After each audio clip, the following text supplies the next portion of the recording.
I just wanted to take some time before the video to shout out Augie for making this wonderful piece of art for me, and I honestly love it. It's my old brand profile picture, and I really appreciate it. So, love you, Augie. Hi, welcome to the video, guys. I have a doozy of a video for you today. This is not clickbait. I have actually been admitted to a mental hospital 3 times, and all for good reasons. So, without further ado, let's begin the video. So, I was admitted in a mental hospital. I think I was 15 for the first time. 15.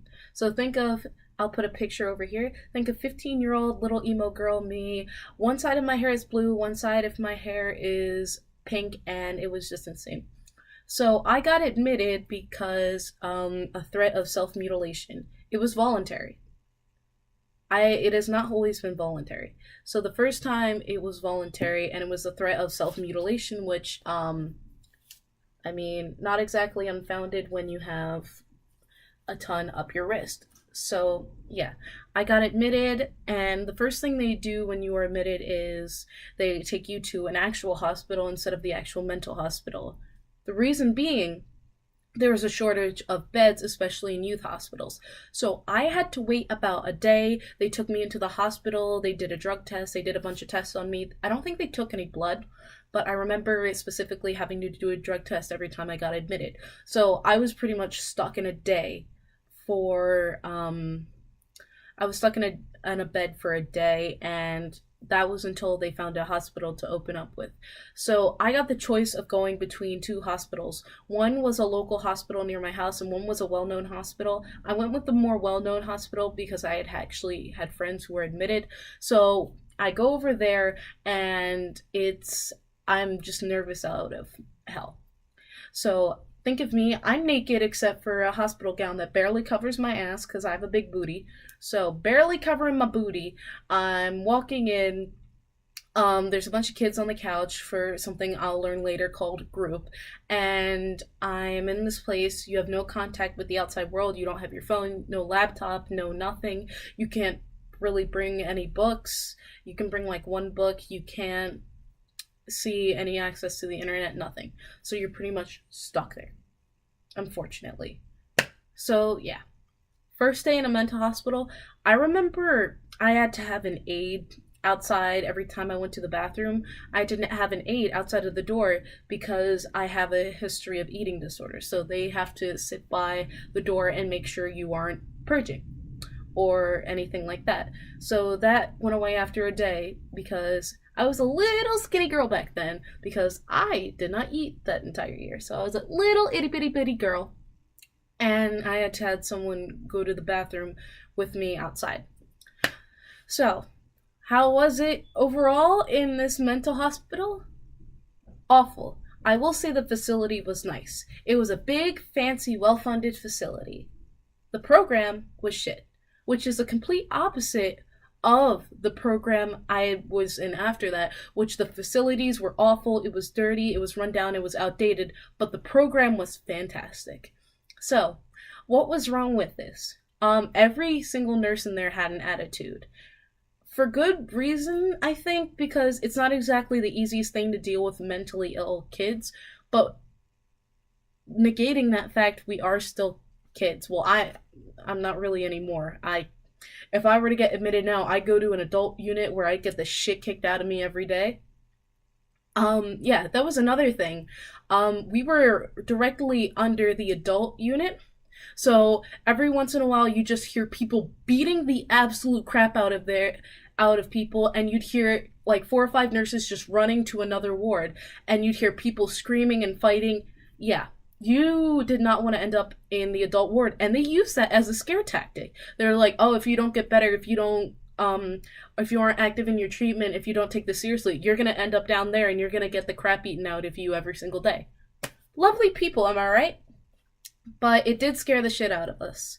So another thing was, yeah, everyone had an attitude. So when we would go in for group therapy, there would either be an outside therapist that attended the group therapy, or there would be a nurse that ran it. When the nurses ran it, they kind of made fun of us, but it wasn't so bad. What was bad was when an outside therapist went in, because either they do something really stupid that wasn't effective and that we all made fun of them for. Like, I remember getting in trouble for saying the word triggered.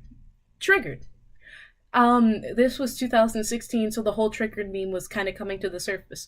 I remember getting in trouble for saying triggered because, of course, you know, I'm a very kind of joking person. People know that in real life I joke around. But I got in trouble for saying the word triggered because they thought I was actually triggered. I mean, when someone's triggered, do they ever really say that they are triggered? It's more just like, oh, whatever. But yeah, I got in trouble for that. But there was this one therapist I remember, I think his name was Mr. Brian. And there was an incident with him where we got in trouble for this. Remember that. We got in trouble for this. He didn't get reprimanded for this at all. So he goes in a group and we're talking about this and he's just suggesting things and he's suggesting them very robotically. He's kind of like, oh, here's the list of bullet points I need to get over to do my job and then I can go home. And we called him out on this. We full and called him out on this. We're like, how is this supposed to help us? How can you guide us through this?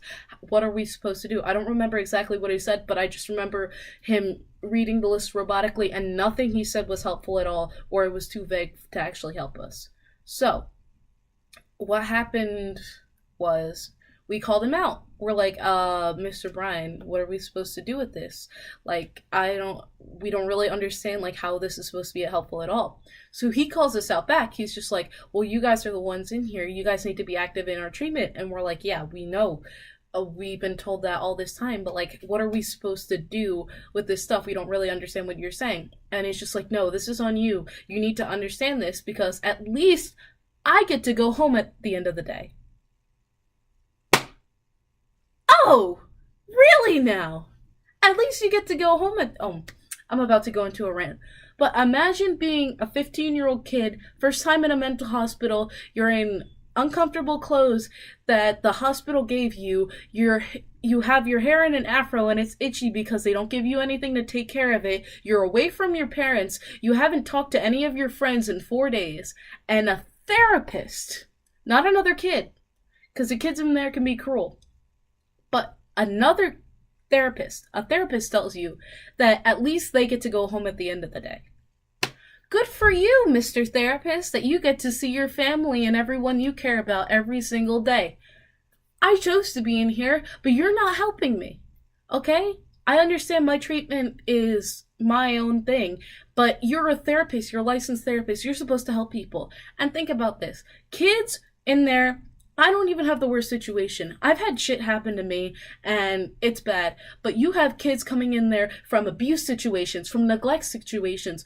There was a guy in there who had been sexually assaulted by both foster families he had been with.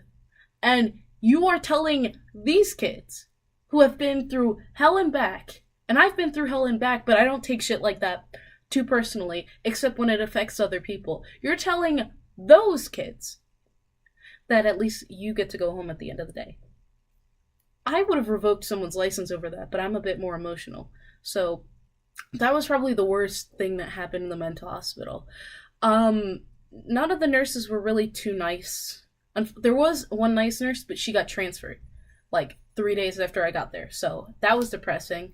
But for the most part, the other kids were civil, but obviously they were going through their own shit. So they're not going to be the nicest people in the world. I do still keep in contact with one of the girls there. I check up on her every once in a while. But other than that, I don't really talk to anyone from there. And you're not supposed to because there's a chance your issues will conflict, which is weird because issues were different to people. There was one there was one kid I remember very fondly, and I won't say his name, but I actually have one of his poems, well, 2 of his poems that he gave me hanging on the wall over there, and they've been hanging there for 3 years. And this kid, it was the one who had been sexually assaulted by both foster families he had, and what happened is that child protection was sending him home, even though he had told them these things, which... Love the double standard in the mental health community where sexual assault against men doesn't matter. But anyway, so he was a genuine guy, and I had this hoodie. It was a 2XL hoodie that I gotten for Christmas that I really, really loved. And he was like, either my ass is going to the military or I'm staying here because I'm not going home. And it was always cold in there, and he didn't really have anything to keep him warm. So I'm like, look, I'm leaving and I'm going home. You take this hoodie because you need it more than me.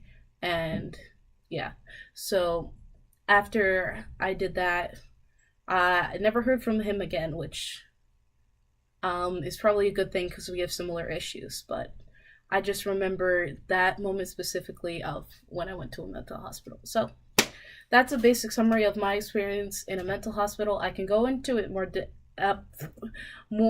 detailedly, if that's even a word.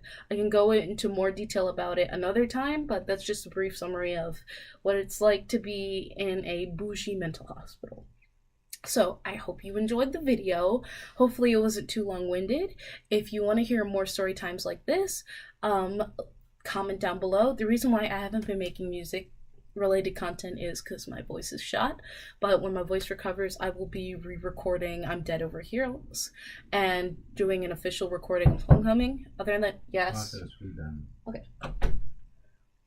Other than that, I hope you guys have a wonderful day, and I'll see you in the next video. So have a good day. Bye.